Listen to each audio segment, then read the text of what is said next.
Okay, I think we're ready to call this meeting to order. Now that we have quorum, I'd like to call the meeting May 4th. May the 4th be with you. Just had to throw that in there.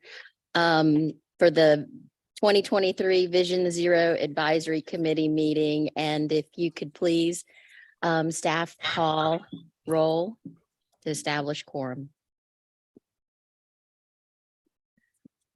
Okay, at this time, I'm only asking the VZAC members attending in person to respond here when I call your name. I want to remind you to unmute your microphones by pushing the button on the base. Prior to responding, alternates, please also state your name if you are attending on behalf of a VZAC representative. Bruce Wisenbag, Here. Craig Pender, Here. Ted Goodnow. Oh, he's virtual. Joan Olivia is absent. Joanne Sakaria, Here. Fadi Nassar, Here. JC Beery, Here. David Willock, Here. Jean Matthews, Here. Bruce Guyton, Michael Owens is attending virtual. Kyle Berg, Here. Christine Perdomo, Here. Eliza Hansen, Here. Amy Alvarez, Tracy Phelps, Here. Stephanie Thoburn. Here. Thank you. And that's our roll call. Welcome those of you who are sitting in for your regulars. And so are there any modifications to the agenda? Yes, Madam Chair, the following members are requesting VZAC permission to participate remotely. Michael Owens, due to ongoing staffing issues, and Ted Goodenough due to transportation connection. Oh, okay. So are there any objections to having Mr. Owens and Mr. Goodenough participate remotely? Seeing none. So these members are approved to participate remotely. If you could please, Rachel, who is our new secretary, I'd like to just mention, please note their attendance in the minutes. Thanks. So moving on, we have the minutes from April 6th. Are there any changes to the minutes that anyone saw needed to be changed? Can I get a motion to approve the minutes? I move to approve the minutes of the April 6th meeting. Motion by Joanne. Do I have a second? Second by Bruce. All those in favor say aye. Aye. The opposed? I didn't hear you, Mr. Goodenough, just so you know.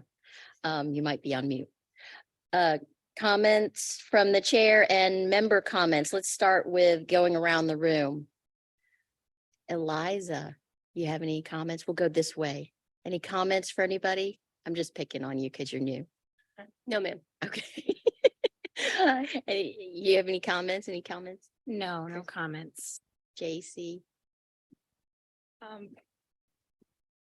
just wanted to mention that there was a fatality in Boca Raton it occurred on Saturday. There was a gentleman that was riding from 441 to A1A. He got hit by a car. The gentleman got out of his car, stole the guy's cell phone and left him. And the guy passed away on Monday. That's awful. It's horrible. So they're doing a memorial ride for him this weekend, but it didn't even make the news. It didn't because he stole the gentleman's cell phone. They were able to track the cell phone back to the. Wow, that's horrible. tragic. It- What was his name? Junior was what he went by.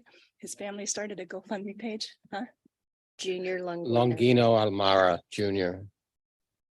Yeah, this young guy with a family, 2 small kids. And there was, if anyone would care to, there's a GoFundMe page. I can look it up if anybody wants to. I'll give you the the email address. Thank you, Bruce. What was it, 441? It was Palmetto Park Road. Traveling east, 5:30 in the morning. It's 5:30 in the morning. I don't know the particulars, whether he had his lights on. I know he was reputed to be a longtime rider and responsible. So I have no doubt that he was riding safely. Obviously, from the actions of the person who hit him, not exactly the most responsible of people. So they caught him they came to his house. He was just sitting there. He apparently used the phone to speak with whomever. I really don't know. So. No, not sure. Not sure where on Palmetto Park Road that was. On the Memorial Ride, they said it's going to be on Sunday. I believe. Sunday, it's starting at the Cove Shopping Center in Deerfield. So they do have a point that they're going to end the ride where he passed away and create a memorial for him. So I can find that information for you.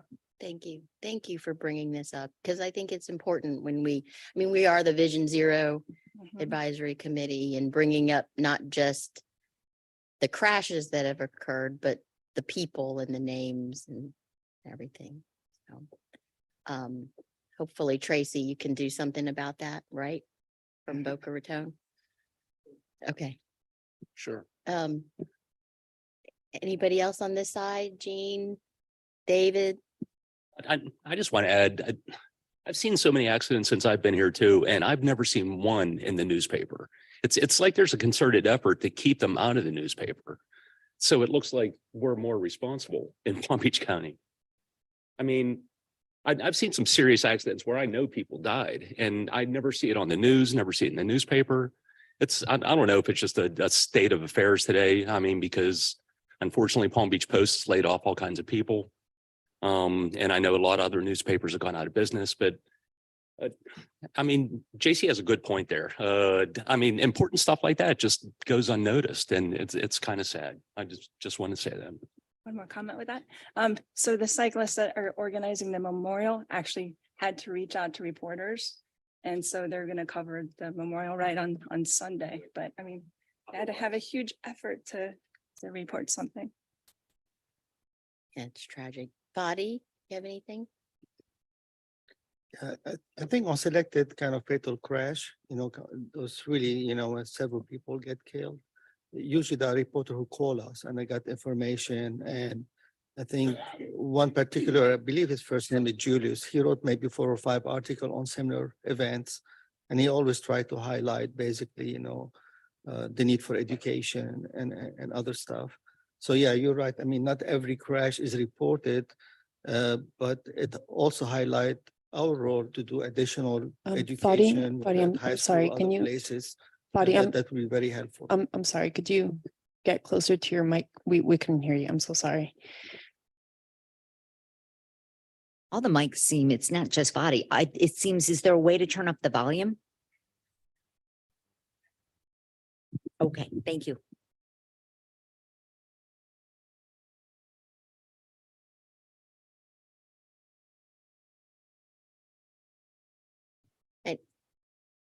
Tracy, you have any comments? Yes, last meeting, Ted had asked a question, or had asked a question. I was unable to answer. I knew the answer, but my mind went blank at the moment. About the project that we had that was ranked #1, 6th Way in Spanish River. He asked about the detection for the bicycle and the pedestrian crossing there we're putting in. And for blind people. And the answer is we are going to have some type of infrared detection where you won't even have to push a button. They'll automatically detect you. We'll have actually both. We'll have a push button and the infrared type detection where you won't even have to push a button. They'll detect you. So I just wanted to bring that to the board because that question was asked of me and I could not answer it at the time. Okay, and thank you. I see Mr. Goodenough. Yeah, I appreciate you getting that information. I was mostly wondering, will the 2 different detections have different sounds so that people know, oh, this one's for pedestrians, this one's for cyclists. Because if I'm a blind pedestrian and the cyclist one goes off, then I might think, oh, I can just go if it's the same sound. But Yeah, that's pretty cool that's it. It's very cool that that they're gonna have automatic detection. That's beyond anything I expected. yeah, I'm sure we can program it to have different sounds. That'd be great. Thank you. I have other comments as well. Okay, Mr. Goodenough, go Um, ahead while you're up. Just a reminder, not everyone can see, so please make sure you describe any slide graphics on slides. And I guess back in March, we were trained to fit helmets for people. And the city of Boynton Beach is having a bicycle safety event called Spinning for Safety. And where they're going to focus on children between the ages of 6 and 12. And we'll be there giving out helmets. Great. Okay, thank you for the monthly reminder about making sure we're consistent with our presentations. My Bruce, pleasure. Yes, for those of you who don't know, FDOT had another community outreach meeting at the town of Highland Beach Town Hall earlier this week. I think it's the fourth one that they've had. And I have to say, they've been very responsive to the community's concerns.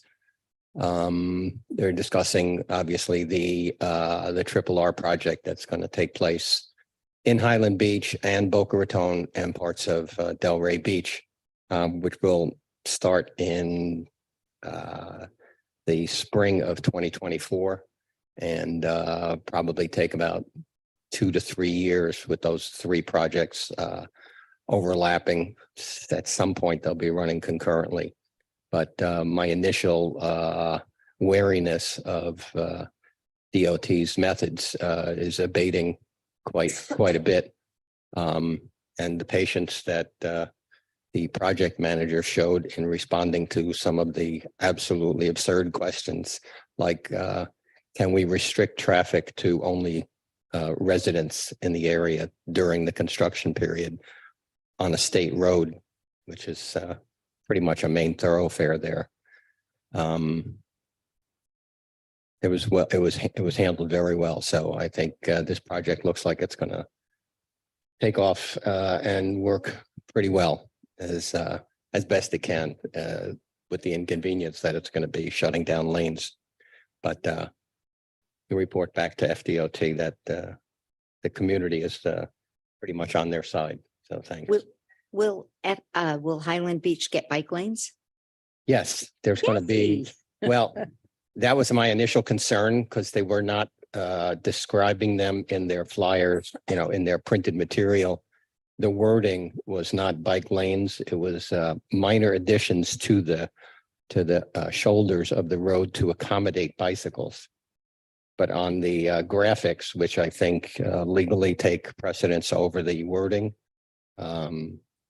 I may be wrong, but they're called 5-foot bike lanes. So they're legitimately marked. And I think my cohorts and the bike club are pretty happy about that. So. No, and that's exciting. And I see why FDOT did the initial flyer as they did, because some people just get riled about bike lanes, which is just silly. Well, looking through the green book, which is the design, which describes the design criteria for all this stuff. That's how it's worded in there. So I think it's going to work out pretty well. There'll be green marked areas of the bike lanes where there's conflict with intersections and main community driveways. So it's going to work out pretty well. They're even taking care of some of the sidewalks that need to be leveled and the drainage problems that we have there. So Great. won't solve all the problems, but it'll head it in the right direction. Good to hear. So Craig or Joanne? Mr. Guyton, I'm gonna call you Mr. Guyton, so we have another Bruce. Do you have any comments? Welcome. And Kyle, do you have any comments? Wivette? Actually, we just hired a new bike ped coordinator who's going to be taking over, and I'll still be the alternate. All right, we're gonna flip switch. She wasn't able to attend today, but hopefully at the next meeting, she should be here. Her name is Claudette. Great. We'll welcome her when she arrives. Thank you. I just had a couple things. One, I was signed up. If you guys didn't sign up, I signed up this morning for the pledge for saying crash and not accident. I think it's a very deliberate campaign to make it clear that it's not an accident. We design things in a certain way and human error is going to occur. So as part of these, and I thought it was, and I got online today and I signed the pledge and clicked OK, and it says, I will use crash or describe a traffic related incident. I will encourage others to use this language, which needs to come into our vernacular. I will not be distracted while driving. And I will tell others, like our children, also to not do it.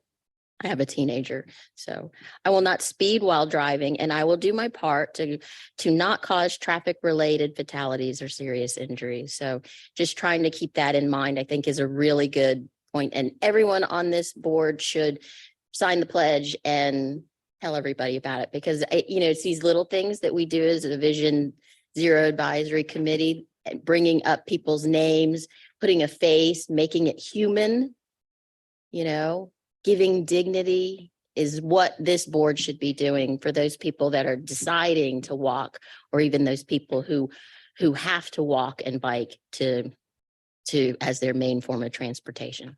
So things that I just wanted to bring up, a couple things. One is that last year, the town of Jupiter adopted our Vision Zero resolution.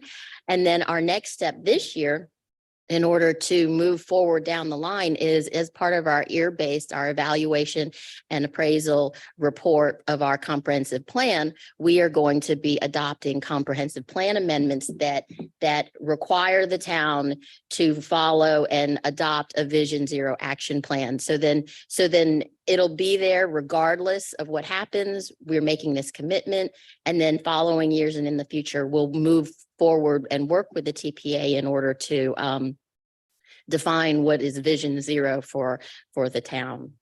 And that's all I had for my comments. And then we'll just move on to Valentina, who has the liaison report. If you can provide us an update. Yeah, thank you, Madam Can I Chair. have a comment on your comment? Oh, sure, Fadi. Yeah, can we consider I will not speed while driving as a white lie? I mean, you have to drive with the traffic flow. Well, after reading my pledge this morning and clicking that button, I actively tried to do that. So I think it's a very noble thing to try to do. So I think we could all make a mental note, right? Put an asterisk. Asterisks. All right, thank you. Sorry, Valentina. No, that's okay. So May is National Bike Month. I encourage everyone to participate in National Bike Month. Yesterday, it was National Bike and Roll to School Day. We participated at the Green Acres Elementary School, seeing those kids bike to school. So I encourage everyone to join National Ride a Bike Day, which is May 7th, and then May 15th through 21st is Bike to Work Week. Next, the TPA is hosting a speaker panel on May 5th. at the TPA for transportation and land use connection to learn all about the benefits of transit-oriented developments and transit-oriented communities, and also how to overcome all those challenges that we are facing. So highly encourage everyone to sign up and join us. So as Madam Chair said, we are passing out the TPA safety pledge to not say accident and say the word crash instead. I know it can be a little difficult to get the hang of it and say crash instead of accident, but really try to be cognizant of the fact that it's not an accident, it's a crash. And as planners, engineers, members of this committee, we can all be a part of reaching Vision Zero and creating a system that is safer for everyone. So, pledging to not speed while you're driving, try to not be distracted while you're driving, which I know can be difficult because technically when you're driving and you're listening to music, you're distracted, or when you're talking to someone, you're distracted. So trying to be present when you're driving is really important. Also encourage everyone to, use this language and to just do your part and encourage everyone to use the word crash and not accident. So with that, next item is Port San Lucie Express bus survey. Palmtran is conducting a survey to determine interest in an express bus service between Port St. Lucie and downtown West Palm, and you can learn more at palmtran.org. Our next governing board meeting is May 18th. If you would like to join, you can go to our website, palmbeachtpa.org/board. Next, FDOT District Board is hosting a summit to develop solutions for equitable transportation access, and that's on May 31st. Next, the League of American Bicyclists offers a bicycle-friendly designation that you can all do. The TPA, we have a bicycle-friendly designation, so we do encourage everyone to do that to promote cycling. And for more information on that and to apply, you can visit the bikeleague.org/BFA website. Next, the CFI program. It's a new competitive grant created to deploy publicly accessible electric vehicles for charging and alternative fueling infrastructure. So the deadline to apply for that is May 30th, and you can learn more at the FHWA website. Next is the Safe Streets and Roads for All grant program to apply for a Vision Zero action plan or comprehensive action plan or implementation grant. That's open until July 10th. We encourage everyone that has already adopted a Vision Zero resolution or policy to go for that funding. And even if you haven't adopted a policy or a resolution, I still encourage you to apply for that and develop a Vision Zero action plan. Next, there's the Protect discretionary grant program, and this program will fund projects that address the climate crisis by improving the resiliency of the surface transportation system. So deadline to apply is August 18th, and you can learn more at the FHWA website. Next is USDOT has created a resource to help communities find and understand how to apply for grants. This is a really good resource because I know applying for grants can be a little tricky sometimes. So highly encourage everyone to learn more and join. And that concludes my liaison report. So the next item is information items. We don't have any action items today. So fun day. Information item. The first item is the draft fiscal year 2024 to 2028 Transportation Improvement Program. And Andrew Euler will present this. Hello, good morning, everyone. So yes, this is an informational item for today. This is going to be the first reading of our fiscal year 24 to 2028 Transportation Improvement Program. So we're looking for any feedback, comments on this one, and then you'll see the final version of this next month for adoption. So we'll go recommendation for adoption next month and then adopted by the governing board in June.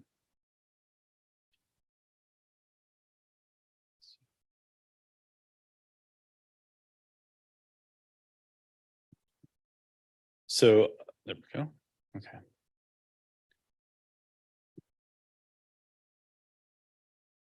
So again, to restate our mission to collaboratively plan, prioritize, and fund the transportation system. So we've gone through a lot of the process, which I'll get into about planning and prioritizing projects. And then this is that funding mechanism.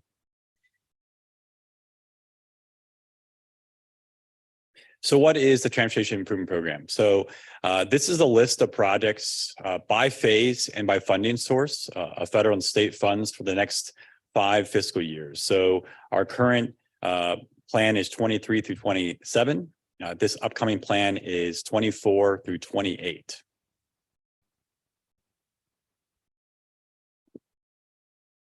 And so going through this process, how we got to today, it's really a year-long process that you all are involved in and the other committees and board members and till we get to a draft tip document. And it all starts with product development. And this occurred back in winter into spring of 2022. So we have a call for applications of our programs. So local initiatives, transportation alternatives, products for state roads as well. And so those products are submitted to us by locals. They're also drawn from our long range transportation plan. And so we review those for feasibility and with both the locals, our staff, and FDOT. Those products are then put into a list of priority products, which is adopted in July. And so it was adopted in July 2022. And so that list of priority projects outlines the next 5 years of priorities for us for those 3 main TPA priority programs. Then with that list, FDOT uses that along with their revenue forecast for the next 5 years, any FDOT priorities and other local priorities that are moving into their work program for the state. And then they'll come out with a draft tentative work program later in the year. And so the TPA endorsed this draft tentative work program in December of 2022. And then with that final draft tentative work program, they make a few more tweaks to that based on changes in budget and costs and trying to fit everything in there. And then what you see today is the final version of that work program. So the Transportation Improvement Program is built off of that FDOT work program. And again, we're here to have that first reading of the tip, and then we'll have final adoption next month. So I wanted to go a little bit more into sort of how programming and production works for projects that you'll see in the Transportation Improvement Program. Many of you may already be familiar with this process, but I want to give a little bit of a highlight of it. We're currently operating in fiscal year 2023, and this new tip is going to be 24 through 28. You'll see products outside showing in greater than fiscal year 28. So anything outside of the tip, it's not yet programmed, which are needs and future cycles, that'll be greater than 28.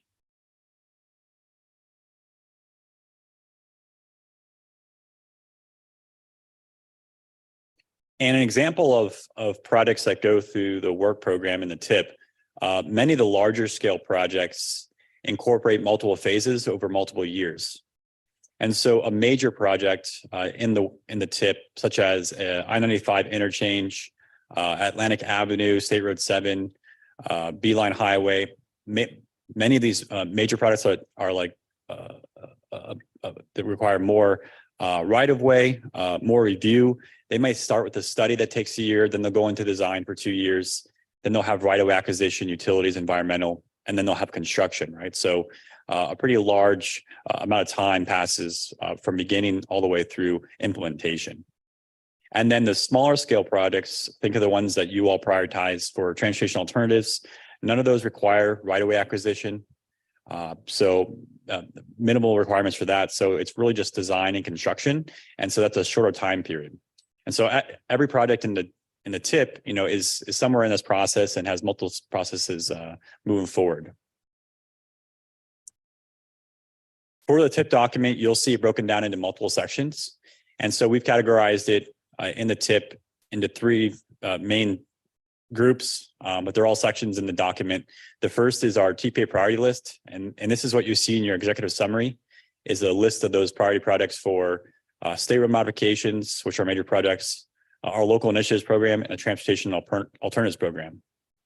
And then also in the full document, you'll see the major strategic intermodal system projects as its own section. So those are major capacity projects on the system, I-95, Beeline, Turnpike.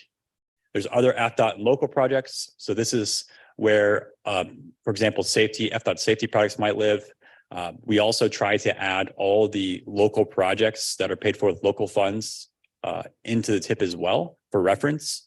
So, for example, the county's 5-year road program that they update twice a year, we try to incorporate those. So we're still working on incorporating those last revisions from December update of that, but you'll see all those in the document, and then also on our map.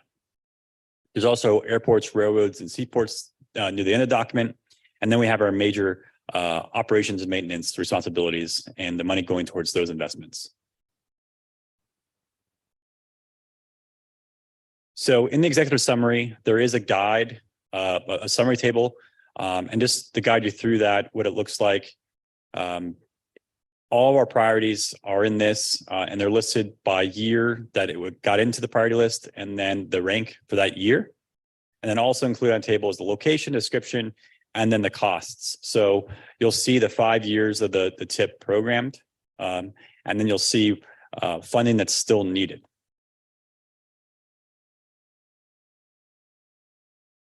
And a summary of what we're seeing in this transportation improvement program, $3.1 billion for the direct investment in Palm Beach County. There's also additional funds that are showing in a tip, probably another $300 million in district-wide funds that goes towards district-wide operations and maintenance projects. But $3.1 billion directly prioritized in Palm Beach County. The majority of this fund, the funds in this are on the strategic intermodal system. So building up the capacity of I-95 as well as Turnpike.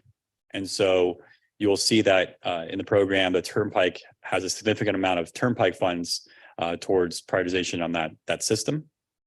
Another point to note is when you get more into operations and maintenance, a lot of responsibility shifts to more of the state funds and to local funds. So you'll see more local funds towards the O&M sections of the document. I'm just going to go through a few highlights that we have in the tip for these major sections. The first one being the strategic intermodal system.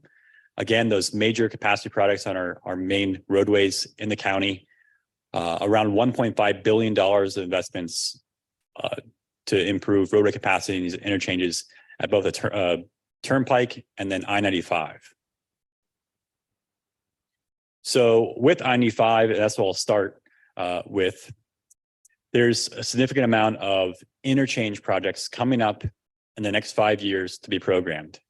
And so the chart displayed on this slide includes just the design portion of the preliminary engineering, and then when is construction anticipated to occur, where it's programmed in the tip.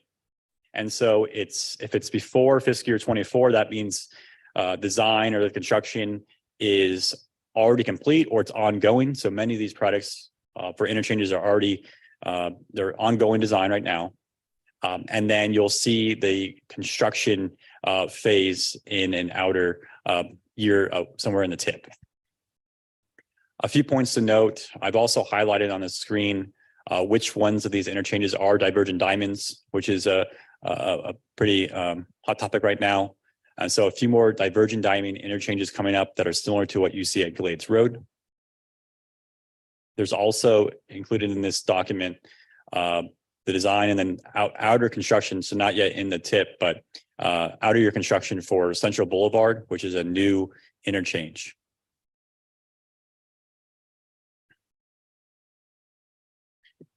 The same setup we have is for the Turnpike projects. So for the Turnpike projects, there's significant investment, as I mentioned, about $1.3 billion turned towards Turnpike investments. and widenings. And so a lot of widenings throughout the county going to 8 lanes with managed lanes for the majority of the county. Also includes a few other interchange improvements, whether that be just on-ramp improvements or auxiliary lanes. But the majority of the investment is in widening projects. And a lot of those are anticipated to start construction in the next 5 years.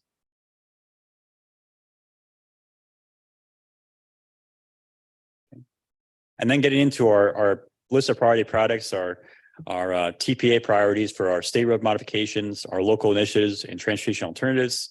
Again, state roads are those investments we have on the state system using state funds, typically all types of projects, but gearing more towards safety. We do have a few more road capacity projects to finish up with Atlantic Avenue and State Road 7 that you'll see in a tip. But a lot of these are going towards complete streets, traffic calming, intersection modifications. There's some signal projects in there as well. There's the local initiatives program. That's one of those 2 programs we have that local submit and administer projects, variety of kind of projects on that as well, but a lot of those being towards complete streets and transit. And then the one you're most familiar with, the transportation alternatives, non-motorized projects and safety for non-motorized users. And with those TPA priorities, I just wanted to provide a summary of what it looks like, the type of products that are coming into this work program totaled. And so it's $235 million in investments with our list of priority products for those 3 programs. So there's some highlights: roadway capacity. So Atlantic Avenue and part of State Road 7 still in the tip, $103 million towards those. Both those products do include pedestrian bicycle facilities. Then we have standalone pedestrian bicycle facilities, $84 million. So a lot of the products that are submitted to the TPA and a lot of the scoring goes towards pedestrian bicycle facilities. And so you do see that's a big chunk of what the investments are occurring. So $84 million towards those. $13 million towards Tri-Rail's rolling stock of their system, $10 million in lighting, $9 million towards Palm Tran buses, electric buses and charging stations, $7 million towards transit shelters for them. And then you'll see $5 million in traffic signals. The traffic signals right now for this priority is still mostly in the design phase. There's a few things that have construction in there, but you'll see in a couple years and future additions, more money towards those traffic signal projects that are in the back of our priority list. A few highlights for the 3 programs. This is very similar to what you saw for the draft tentative work program. So there wasn't many updates when it came to these projects. The first one of note is State Road 7. So with the ongoing litigation with that one, FDOT, because of how the work program works and the production schedule, that had to move back into an outer year. So the southern piece from Okeechobee Boulevard to 60th is shown in fiscal year 28. And then the northern piece to North Lake is delayed outside the tip. There's the Atlantic Avenue widenings. Those are still on schedule moving forward. That western portion is anticipated to start construction in 2024. Then there's the FDOT feasibility study on Okeechobee Boulevard. So we recently completed the Okeechobee Boulevard corridor study for enhanced transit corridor from Wellington Mall all the way to downtown West Palm Beach. The results of that are now going to be used by FDOT, and they're now assessing those alternatives for feasibility, and that's occurring in fiscal year 25. And then lastly, a US 27 connector. So US 27 is one of the major roadways out in the Glades area. It's been in our long range transportation plan as a connector roadway study out there to go around the Glades downtown. And so that's US 27 and the State Road 715. FDOT's already working on some preliminary studies for that. And so you'll see an update about that in the future when they're ready to present. But there's more money for additional product development study in fiscal year 27. Local initiatives, 3 upcoming products in the next fiscal year for 24. That's in West Palm Beach, Delray Beach, both of those being pedestrian bicycle improvements, and then electric buses for Palm Tran. So Palm Tran has their South County maintenance facility. They're going to be putting in the charging stations there, and they're going to have electric buses that they're looking to procure in the next year here. Then products that were prioritized in our last list of priority products, but not yet programmed. Still looking to work with our locals and FDOT on getting these programmed. We made progress on Southwest 18th Street, trying to get that one moving forward with both Tri-Rail and Boca Raton. And we'll be looking towards getting other ones programmed into the future here. An example of a most recent local initiatives product that just opened was a product administered by FDOT. So constructed by FDOT between Delray and Boca Raton. And this is the Branch Drive Bridge replacement. So full bridge replacement, and then include wide pathways on both sides of the roadway, some lighting as well on the bridge. So, you know, a nice connection between these two communities. And then transportation alternatives, same as what you saw in the draft tenant award program. So 4 products coming up for construction next year in 24 in West Palm Beach, Boynton Beach, Palm Beach County's Westgate CRA area, and then also Palm Tran. And then there's the 4 new products that were prioritized and now programmed for fiscal year 2026. So that's ITID, Palm Beach Gardens, West Palm Beach, and Royal Palm Beach.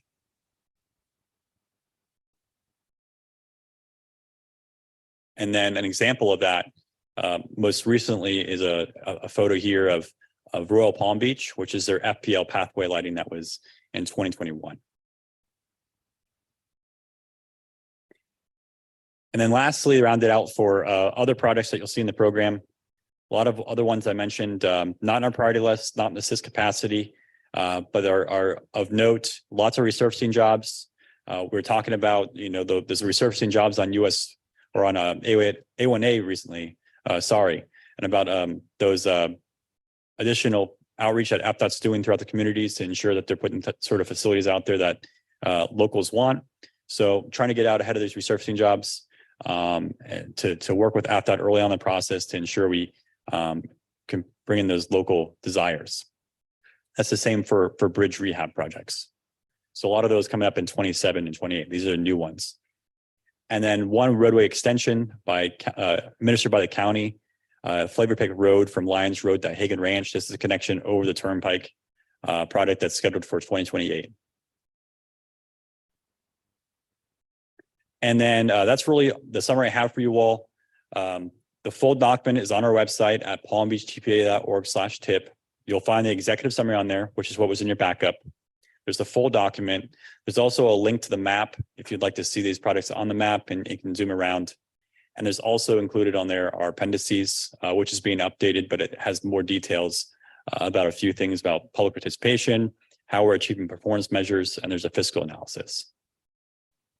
And for you all, we'd love to take any questions or concerns you have, or anything else you'd like to discuss about the TIP. Really would like to, when you're going through a document, whatever doesn't seem clear or could be better explained, we'd love to make it a more usable and user-friendly document. So to improve clarity, if there's any errors, and then for locals who have projects that you would like us to show in the TIP for reference purposes, if you send us that list, we'll get them incorporated and we'll get them mapped on our online map. That's it. Great. Thank you, Andrew. Are there any public comments? Not at this time. Okay. Do we have any comments from the committee? Let's start on this side, the left side. Any comments, comment cards? Put your comment. Oh, there, I see Eugene and then Fadi. Can we pull up the slides for the improvements on I-95 and the Turnpike? I saw that there's 2 new interchanges planned, and I wanted to know the demand that they were planned and how far they are from other interchanges. I know that I get on at Linton, and if I head south, you have to merge over like 3 lanes in a very short period, and otherwise you get off on Congress. So where the new interchanges are planned. Maybe go to the next slide. So there's the 95, and then there's a Turnpike project. So there's High Paluxo Road is a new. yes. interchange. So on Turnpike. Okay. Is there, and there's none for 95 then? 95 there is. Can you go back one slide? 95 has Central Boulevard is going to be a new tight diamond interchange. So sort of like a typical design you're used to out there. And then the turnpike is Hypoluxo, a new interchange? Correct. It's being studied. I'm not sure if it's to the point where it's, guaranteed to go in. But the study is in fiscal year 2026. Okay. Thank you. Body, I think the overall budget, 240 something, is it for the 5 years? Correct. For the toll tip, the number I showed was mostly the investments in Palm Beach County, but yes, it's the 5 full years. 5 years. 1 point, or I'm sorry, you can go back. Forgot the. Keep going backwards. This one, 3.1 billion. Okay. So Thank you. what was the other amount? 247? I think one of the. That was, slides- yes, that was just the investment for those state road modifications, local initiatives, and transportation alternatives. So just the 3 priority programs. Okay, and the other tables where you have the ranking, what method was used for the ranking? I'm sorry? Where you had the project ranked, I think, for the state modification project? Yes. What method was used for ranking those projects? How do we rank those? Yeah. So there's so for state road modifications, there's the long range transportation plan. So if they're listed in there, we see if they're viable to move forward. And then also there's submittals from locals as well for state road modifications, and that has its own ranking system. The ones that you see earlier on in here, that would be local submittals. At the time, a couple of years ago, if you were an applicant, you submitted to us for local initiatives, but it was something that was on a state roadway. It was ranked through that local initiatives, but it would have moved to state road modifications potentially.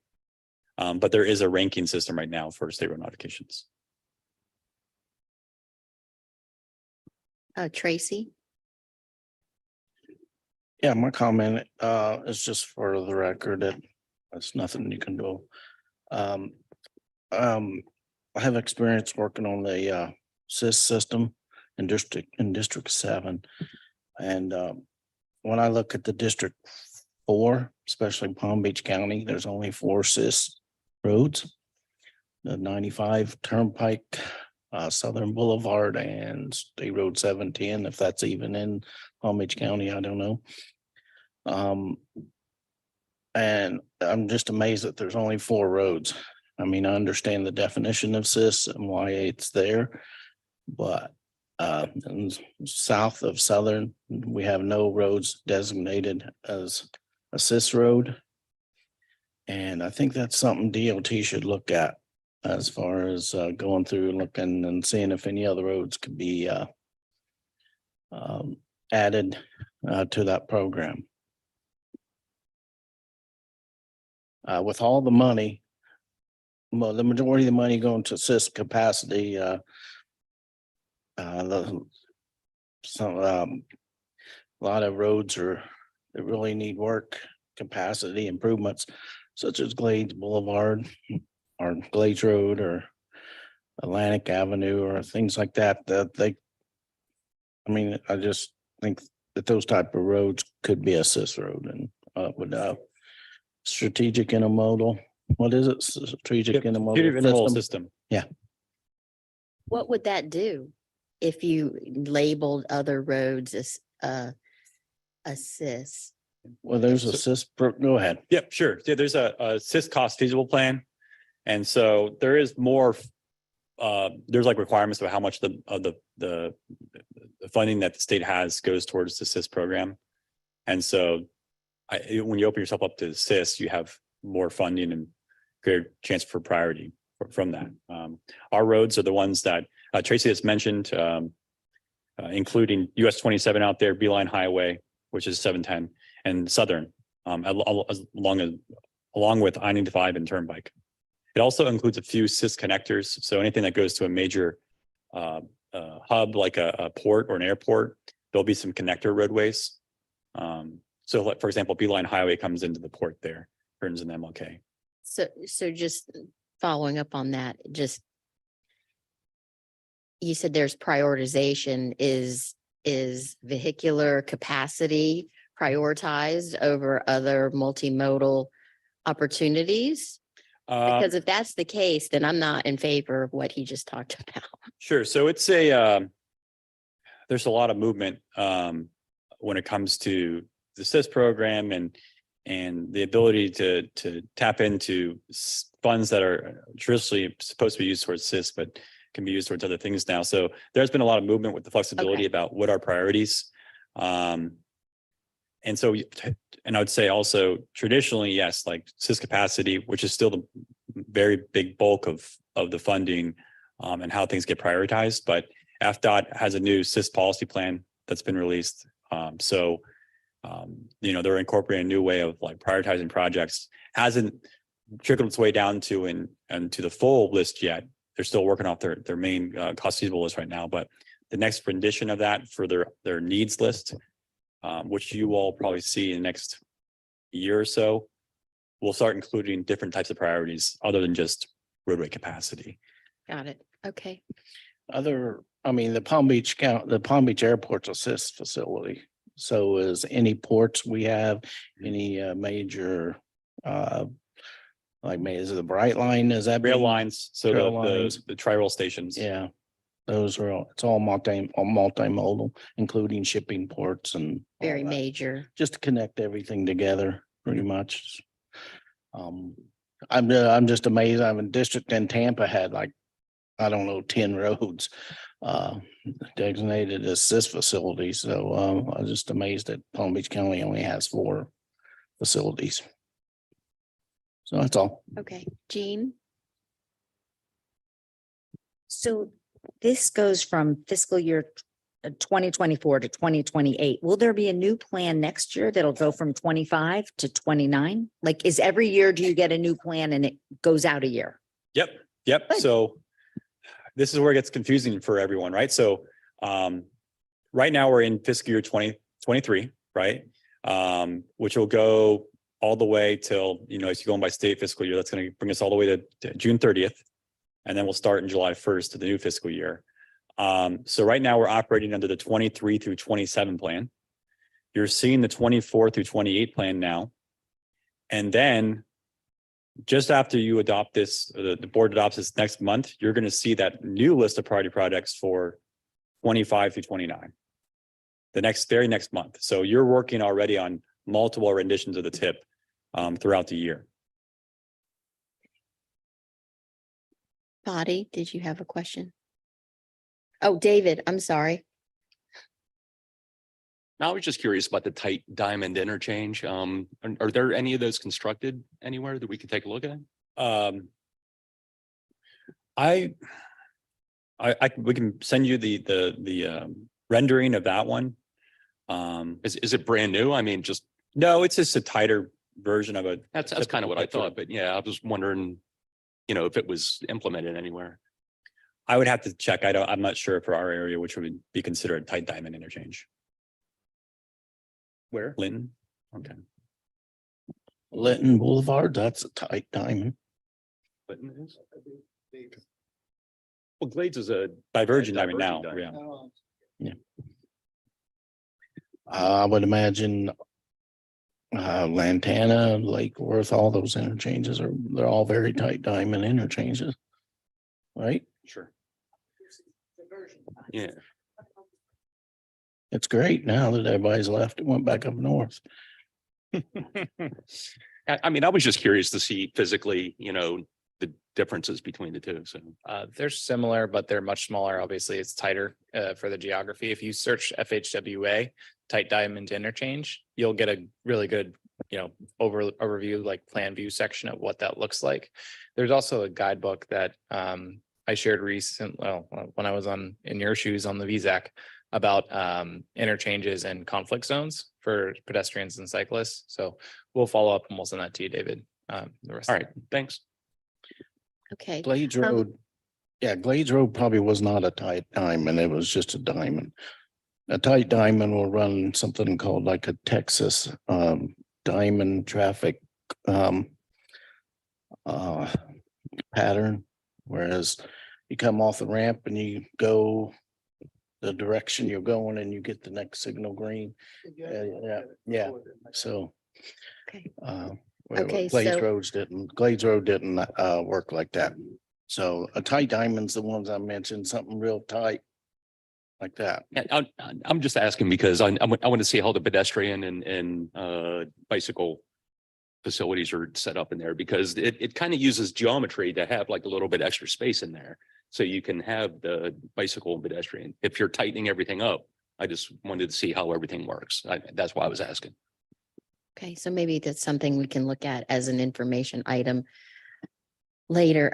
I had a couple of comments. One is I saw that there were several in the next coming up years, several turnpike widenings in 2024 and 2025. There were like 5 of them. And this board previously submitted, requested a resolution that I believe was sent to the Turnpike and FDOT regarding when widenings occur on the Turnpike, that there needed to be design and recognition, planning, implementation for east-west connectors for not just for bicyclists, pedestrians, as well as creating green infrastructure. In Jupiter, which I saw there was one widening coming up in the next few years, that the turnpike widening prohibits the ability for us to connect our greenway system to the statewide greenway system and to the lake trail along the canal. So the turnpike is really low in that location because it was built in the 60s. The I-95 interchange overpassing the canal is over 30 feet tall. But when you get to that turnpike overpass, it is 3 feet over the point at which you can cross, prohibiting that ability for people from the west to be able to, for us to create a system that includes recreation, bicycle pedestrian use. There's opportunities for us to connect in that system and then get into town so that we don't have to use cars. So I'm just wondering, one is I see that there's many of these happening. We had this discussion, Jean probably remembers, because we sent a resolution, and I'm wondering if as part of this, we can continue to do that with these widenings, because it's not just in Jupiter, it's all the way down, that because the turnpike system is so old, that infrastructure is at a finished elevation that is low and prohibits the ability for us to get across to the east and west. Yes, it's a good point. I remember those discussions as well. As you mentioned, the design's coming up for a lot of these. So, we had that opportunity to get out in front of it for that. Sometimes we do have turnpike on the line. I'm not sure if Cassidy, if you've seen them participating today. Okay. We can follow up right after this though, and then maybe get yours response for June. So you can hear that response from Turnpike. Great. And if we can redo, or how do we, what do we need to do to, reformalize that resolution we did a few years back? I think it'd be a real win-win to create, to have this opportunity for more green infrastructure, not single-use infrastructure projects. The highways are known to, have large stormwater systems, and it would be nice to be able to have that coordination. I had another comment regarding, and I talked with you beforehand regarding, I'd seen Center Street, the area in the previous tips, and it was a design, and I recalled that there was a design for Center Street improvements from Loxahatchee River Road to alternate A1A. And I was wondering why. I know you explained it to me, but I'm still want to get it on the record as to why this wasn't shown, because first, that's my first question in the tip. And you said it was an executive summary versus the complete, so. Sure. And it's a good point to bring up, just so I can provide more clarity too. The 5-year road program for the county is what our staff incorporates into the transportation improvement program for reference. So it serves as another place to look for those projects. That project is in the full document. It wouldn't be listed in the executive summary because we really focus a lot on the TPA priorities. And since that's a totally locally funded project, it wouldn't pop up there. Unless it's like in the current year for construction, we have a table for that. But all projects in the road program, we incorporate into the TIP. They do update that document twice a year. And so right now, looking at that project, it looks like they did move that back, the construction to 27. So we need to reflect that appropriately in our TIP document. Right now, I think we have it for 25, but it is listed in there. And then I just sent a follow-up email after we discussed to the county to get a status update on the design, because it looks like design should be occurring anytime now, if And not already occurring. yeah, and that's my concern. If the design is already occurring, there's a need to collaborate, because Center Street was our, basically our historic downtown at one time. And there's a lot of businesses and residents that are on there. So there was a project that was done previously on that. And there's a real need for us to collaborate, because what was done previously on as an improvement made the road faster, didn't include bike lanes, put the sidewalks directly close to the travel lane. And that is something that's going to be a real issue as we get to this section. So the fact that it's, sort of buried, we weren't aware that they're currently in design. So, and a lot of different municipalities use these types of information in order to, see what's on the list. And just for background, the Center Street is one of the original streets in the town, but it's also one of the first roads in the county that received a constrained road at a lower level of service. So years ago, almost 30 years ago, the town decided that we did not want to widen that road, and we wanted to maintain the character of that road because of what it is. So there's been an issue with that designation and the amount of monies being spent on it, because we don't want it widened. We want it widened, but we want it livable. And with the US 1 bridge closed for several years now, Center Street is being impacted significantly. So we just are wanting to make sure it shows up, and then too, that we can collaborate, because if it's under design, it's really hard to move some of that design once it's already been put into an AutoCAD and without public comments. I mean, that's one of the biggest things we want to do is get information from the public. Okay, was there anybody else? Oh, Jean. Yeah. And your point is perfectly taken.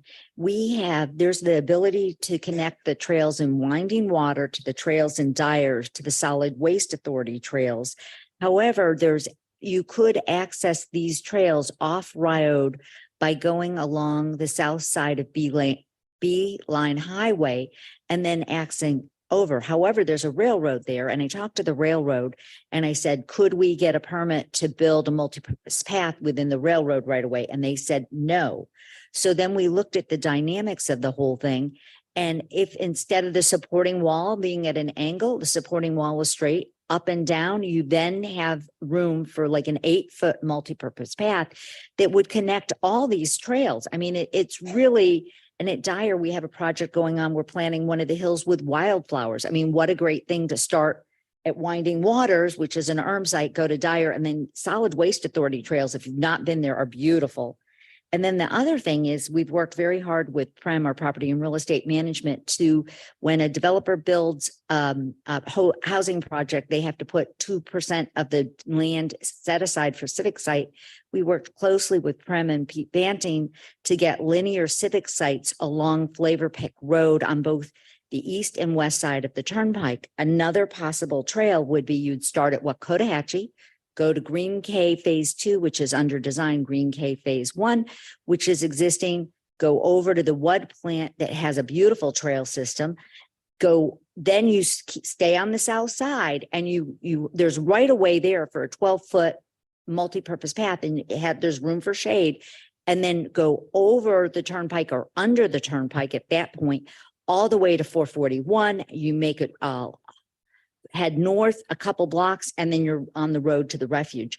So, but I want FDOT to look at both the straight wall at Beeline and either a tunnel or a way over the turnpike at on Flavor Pick. And then the other thing, has any consideration been done? Ocean and Lake Trail was just in Backpacker magazine as one of the top 50 trails that's getting a lot of use. Is there any consideration for tunnels or accommodations for this nationally known trail, Ocean to Lake? So I think your point is really good. And I worked on the Delray bike plan years ago as a citizen. And one of the things we've always noted is people who live west of 95, the choke point to get to the beach is always the I-95 interchanges. And so when I was working on the plan, we always picked roads to go east-west that weren't impacted by the interchanges. So any accommodations that can be made with straighter walls makes a big difference. Thank you. Right. Thanks. Let's see. Oh, I see Bruce, Mr. Guyton. Just a quick question out of curiosity. Actually two. How do the federal performance measures impact the decision on projects, or do they? Sure. So that was a lot of discussion in our last meetings with you all, and then also at the governing board. So the federal performance measures, I'll say high level at first. Performance-based planning in general is linking your investment decisions to whatever performance target you set, right? So good planning practice is to link those, and that they are you're having investments which may be a certain amount of investment with limited funds, and making sure that you're meeting whatever your targets could be. So for federal performance measures, there's a few categories. Every state in the nation is required to set targets statewide, and then metropolitan planning organizations such as yourself are required to either adopt their measures, their targets, or set our own. And so there are those decisions being made when it comes to how we're investing and prioritizing funds to meet those targets. I think since they are getting a little philosophical here, but since the measures are sort of newer over the past few years, and data's sort of the standards have changed because it's all nationwide. FDOT set pretty conservative approaches to their targets, but I would say that they're already investing heavily in a lot of these measures already. So, like for example, bridge condition, pavement condition, they're already taking a lot of that off the top to make sure that they meet those targets they've set. And the same goes for system reliability as well, which is another measure they have for the national highway system. So they've already have a lot of investment on those roadways. Okay, so it's already baked into. It is baked in. I think the linkages you see right now throughout, every tip and also the state's transportation improvement program, I think the linkages will be stronger the more we get into this over the years. Right now, it's a loose language, right? So in the appendices, you'll see the performance measures, and I mentioned, or our staff mentions the, which bridges are going to be reconstructed, which pavement on the interstate, all that. So how are we actually tackling them? But there's not that as strong of a linkage as it probably could be in the future. Okay, appendixes. That's a good segue into my next question. It referred to an appendix D regarding federal performance measures. And it probably just me, I was unable to find appendix D. So if somebody can help me find that off the record, we don't have to do it now. Well, I can mention it too. It's a good resource. We didn't provide the full document in the backup. It is in the full document. So when you go to the website, you'll see that. A link for that. But I'll send you one directly though. Thank you. That's all I have, Madam Chair. Okay. Did we have anything else? No? Okay. Do we have any raised hands or anything? No? So if there are no other comments, I think we can move on to the next information item, which is the US Route 1 bicycle route. And Carrie Irons from the Adventure Cycling Association will present this item. Good morning, everyone. She said, my name is Carrie Irons. I'm with the Adventure Cycling System. I'm the U.S. Bicycle Route Coordinator, volunteer coordinator for the United States. I'm working with more than a dozen states right now, implementing U.S. bicycle routes. And I want to talk to you about a small proposed change to U.S. Bicycle Route 1, so USBR 1 in Florida. But I thought it'd be appropriate to give you a little bit of background on what the U.S. Bicycle Route System is. Some of you may be familiar with the fact that a U.S. Bicycle Route 1 does pass through your area already, and we're talking about realigning it, but some of you may not. So what is the U.S. Bicycle Route System? It's a defined network of roads, streets, and trails. It's not a construction project, it's a mapping project to identify long-distance bicycle travel routes in the United States, so interstate bicycle routes. Next slide, please. So it's a national network of numbered and signed bicycle routes. About a third of the nearly 20,000 miles of the system are signed. Signage is not required. It's obviously a very good idea, but it's not required. The AASHTO, the governing body, recognized that requiring signage meant requiring spending, and spending is a hot button issue, so signs aren't required. U.S. bicycle routes are approved by state transportation agencies, so FDOT, and then AASHTO, the American Association of State Highway Transportation Officials. Adventure Cycling is the technical support organization for this. Next slide, please. So Adventure Cycling Association is a nonprofit. Our mission is to inspire, empower, and connect people to travel by bike. We have over 47,000 miles of mapped routes that we have mapped. We also sell those maps. We run organized tours. We have a magazine, and we do national advocacy. There's about 53,000 members of U.S. In the Adventure Cycling Association.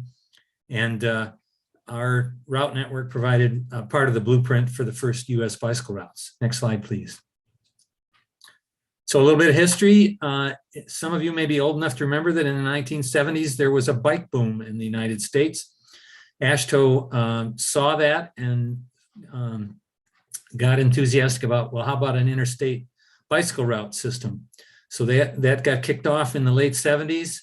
And in 1982, the first routes were designated. US Bike Route 1 was then Virginia and North Carolina.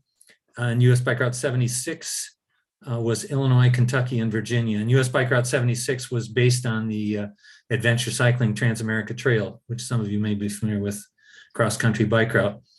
The whole system went into dormancy at that point for a number of reasons, which would be an interesting discussion by itself. But in the early 2000s, the project was restarted. A task force was created. Adventure Cycling was on that task force. East Coast Greenway was on that task force, Mississippi River Trail, Federal Highway Administration, and then a series of DOTs also participated in that task force. And by 2008, and yes, nothing moves fast at AASHTO, but by 2008, we had approved a process for designating U.S. bike routes and created a corridor plan. Best way to describe a corridor plan is it's the 1950s, and Eisenhower says, hey, we need an interstate highway system. Go to the blackboard and draw me some lines. And the corridor plan is the same kind of concept. I'll show you what it looks like in a minute. And then in 2008, or 2011, the first new US bike routes were designated since 1982. Next slide, please. So there's nearly 19,000 miles, and actually by the end of 2 weeks from now, there'll be 19,600 miles of US bike routes in 34 states and the District of Columbia. This map is the National Corridor Plan, the dashed lines, and then the solid lines are the completed US bike routes. So you can see in Florida, US Bike Route 1 along the Atlantic coast out to Key West, US Bike Route 90 across the Panhandle to south of St. Augustine, and then a little piece of US Bike Route 15 connecting with Georgia. And we're working on completing US Bike Route 15 to Miami. We'll probably get that done this fall. What this discussion is about realigning an existing US Bike Route 1. You note it says 50,000 plus miles when complete, but if you look at the number of solid lines and then the number of dash lines, it could be way, way more than that if we got all the states engaged. Next slide, please. So what we're talking about, realigning US bike routes in Florida, get it off US Bike Route 1, get it off US 1 and Florida A1A, which when it was originally designated in 2014, was 100% on state highway. We're looking to move it onto quieter city streets and county roads where appropriate. And using the East Coast Greenway and the Atlantic Coast Route, Adventure Cycling's Atlantic Coast Route as drafts. And those two are pretty much the same in Florida, little tiny differences here and there. And then there's another project realigning US Bike Route 90. It currently is on Florida 100 and US 90 and others, and we're talking about using the the Adventure Cycling Southern Tier route as a draft, and we've done a bunch of that already. And we've done a bunch of realignment of US Bike Route 1 already as well. Next slide, please. In order to use any given piece of pavement, whether that's a street, a road, or a trail, whoever owns the pavement needs to tell the DOT that they're in support of that. So along the realignment, proposed realignments for US Bike Route 1, there are 22 different road owners. Each one of them needs to tell FDOT that they're in support for the realignment. There are 23 for US Bike Route 90, and US Adventure Cycling volunteers, primarily myself, are doing the local outreach to talk to local agencies to get that support for the realignment. Next slide, please. And a little bit of twist here. So currently, US Bike Route 1 runs along US 1 through your neck of the woods. We're proposing on moving it to A1A. Both of those are state highways. In principle, FDOT does not need anybody's permission to make that realignment. They specifically asked to get you folks involved in a discussion about that. The link here is US Bike Route 1 realignment for the entire state, but you can zoom in at any level and see the given pieces where it would go on something other than the current alignment. So again, the current alignment is on US 1 through North Palm Beach, and the proposed alignment is to move it over to A1A. Next slide, please. And this is a slide that Valentina has presented to make that clear. Yeah, thank you, Carrie. Yeah, I just wanted to provide additional context for everyone. So the existing route is along US 1, so it will be shifting to A1A, starting at Blue Heron Boulevard, and then we'll rejoin back to US 1 at PGA Boulevard. So to provide additional context, there is proposed bike lanes along US 1 from 59th Street to North Lake Boulevard. And that's a state road modification project for estimated construction in 2025. So, yep, go ahead, Carrie. Yeah, and just to go next slide. So this just puts it into English language. So it leaves US 1 onto A1A at PGA Boulevard. And on that map, it's mile 352.2, stays on A1A for 6 miles and then rejoins at Blue Heron Boulevard on the ride with GPS map, mile 358. Next slide, please. So the benefits of the realignment, it's an improved route for bicycle travelers. Again, the East Coast Greenway and the Adventure Cycling Atlantic Coast Route both use that A1A piece, just a little less traffic intense, a little less busy. A little more pleasant ride, a little closer to the ocean. Obviously, in general, bicycle travel is a low impact, low environmental impact, positive health impact type of recreation. And the hope here is we have a slightly more bike-friendly route, and it does reflect those long-term routes used based on the Atlantic Coast Route and the East Coast Greenway. Next slide, please. So there's my contact information. I'm like I said, the U.S. volunteer coordinator for the U.S. Bike Route System. My cell phone and landline number, and then Jen Hamelman, who's now actually routes director at Adventure Cycling. There's her contact information as well. But at that point, any questions? And again, what FDOT is looking for is support for this from you folks to do that realignment, and that support could come in by way of a letter from the appropriate department or by way of a resolution. And I've provided a sample letter and sample resolution to Valentina. And one more thing I'll add to what Carrie was saying, that so this route does encompass 4 jurisdictions, I believe. So the city of Rivera Beach, town of Lake Park, the village of North Palm Beach, and town of Palm Beach Shores.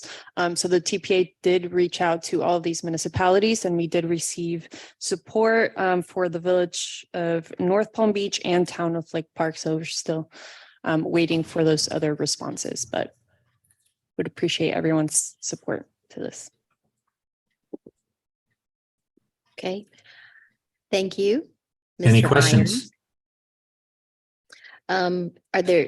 Are there any comments from the public first? No comments from the public? Okay. And then Bruce. Oh, I'm sorry, not Mr. Guyton. You're next. Two Thanks, Bruces. Thanks, Mr. Irons. I appreciate your work.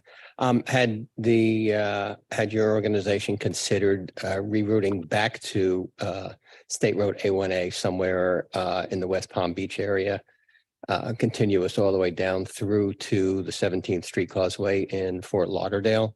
That's the most heavily bike trafficked area road in that distance. US 1 along that whole corridor is pretty heavily trafficked.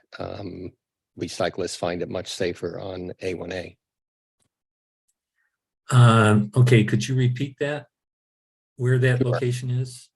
That location is from West Palm Beach all the way through down to Broward County in Fort Lauderdale, the 17th Street Causeway. Yeah, specifically, that's our proposed realignment. We're working with Fort Lauderdale and so on further south to do that. Great. Mr. Guyton. Thank you, Madam Chair. No, I was just going to ask Valentina to get with me afterward offline. I'm a resident of Riviera Beach, and I may be able to assist to get a response. Okay, thank you, Bruce. Do you have any insights for us since you live in that area? We do have what I consider a biking community, those who exercise through bikes. So I was thinking about some of the people who may be actively involved that I can reach out to, but I get with Valentino, but certainly with getting a response for their participation and approval, I think I can help with that. Okay, all right. Tracy? Just second what Bruce R. said about relocating the bike route to A1A. Okay. Anybody else? No, one thing I had, okay, David. I was just curious, this may be a question for Valentina. Considering US 1 and A1A in that area, is there more right of way on A1A? And I know it's a less busy road. Then US 1? Yeah. I don't know, From for a Riviera Beach, cyclist? it seems like it's a bunch of old construction, and it's it's difficult to put good bike lanes through that section of Riviera Beach. And it just seems like there's more room on A1A. And this is a great idea. I think expanding it to more places like Fort Lauderdale and the urban areas, getting over towards the beach, I think is more comfortable for a lot of bicyclists. So, and it's definitely more picturesque than, than going through Center City section. But I was just curious, if there was room for, expanded facilities or something on A1A. To expand the road to include more bicycle facilities along the Yeah, way or maybe a buffered bike lane or something along that order. between which project? limits? Just on this section that you're talking about between PGA and Blue Heron. I am not sure of that roadway section. Maybe Brian, did you want to?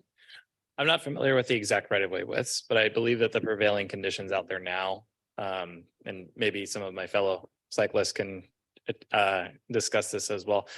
US 1 in this section is not very accommodating to people on bikes.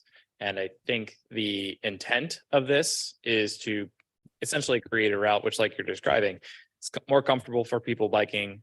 It's more attractive for especially tourism oriented cyclists, people that are coming through and trying to see more of maybe the coastal community than what's currently out there and prevailing in the conditions now. As Valentina's slide depicted, there is an option later on to have a bicycle lane, but A1A is kind of understood to be the preferred facility. A1A in that section is fairly wide, but without other geometric changes and things that we'd have to think about like stormwater, lighting, clear zone, all of that stuff. We would really need to take a deep look at A1A before we could see what we could do in that section specifically. But I think the intent of this is to provide the recreational visitors a better opportunity and a better shot at seeing what cycling facilities we have currently. And I agree, it's a better route. I was just curious because it like you said, it's a wide road, and there may be some chance in the future that we could make even a better facility than what exists right now. Okay, thank you. Excuse me, Mr. Madam Chair. Guyton? Yes, I'd like to better understand the last statement. Was there a suggestion to take it out of Riviera Beach? What I understood is it's going to go east, further east, so that it's not going straight through US 1 because it's so constrained. I mean, I know driving through that area, it is very narrow. The right of way widths and the travel lanes are very narrow in that area, just because it's an older, more built up area. So it would go out onto MacArthur State Park and Singer Island.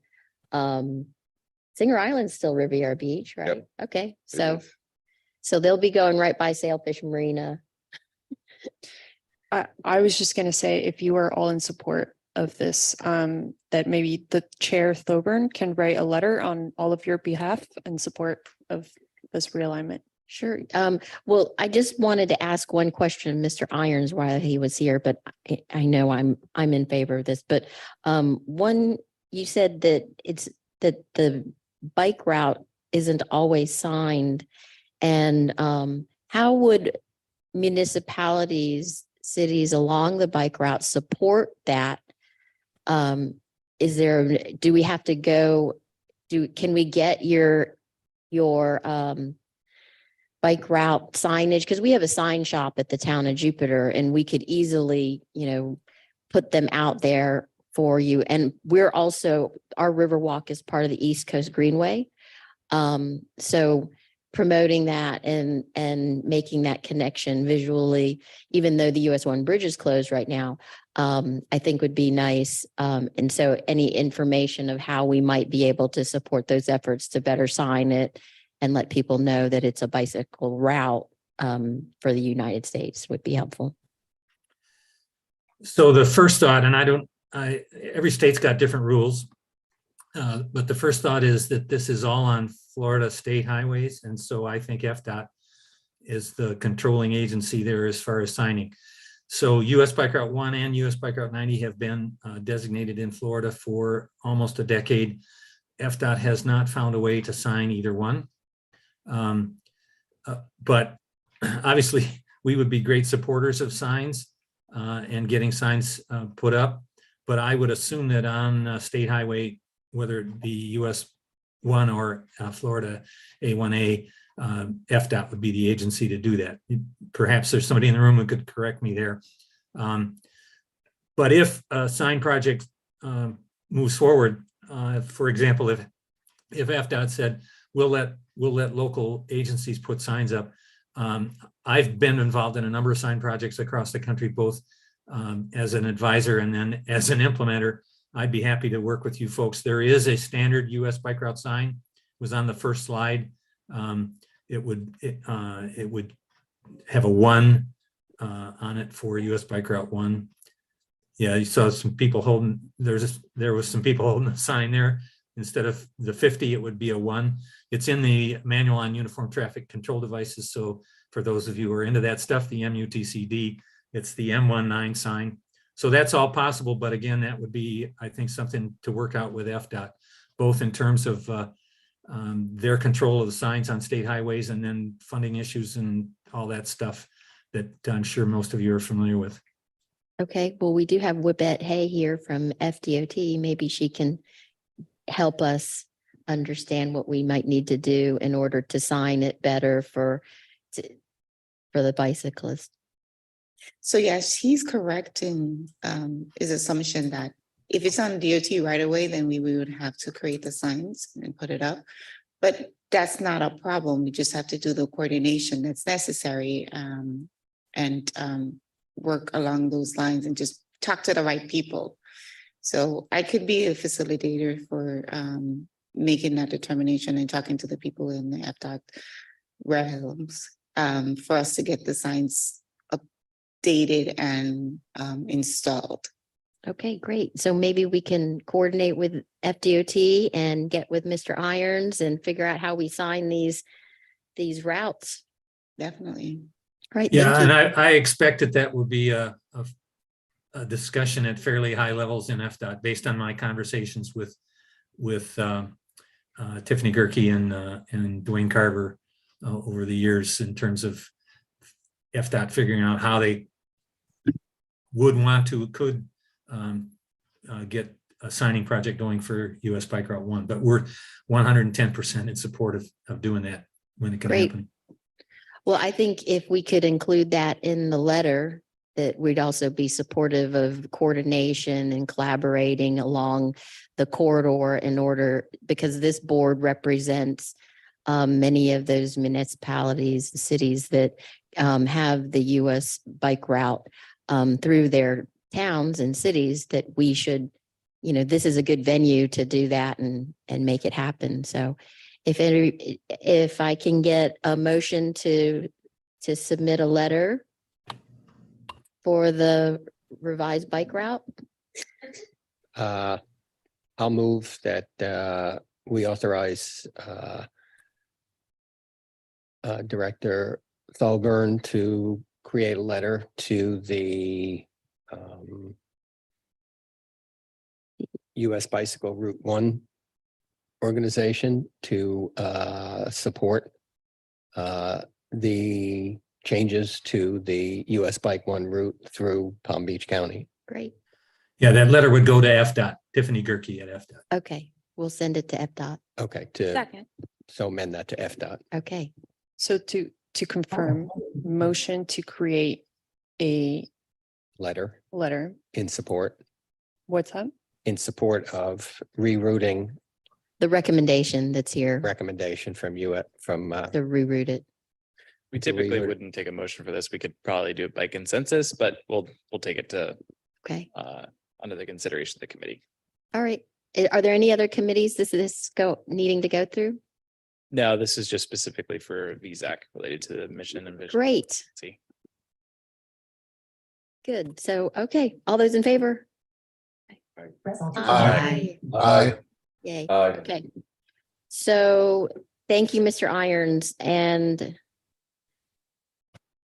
I think we're at the end of this. Now we're at administrative items, and administrative items 4 through 4A through D, 4D are informational and there's no staff presentations.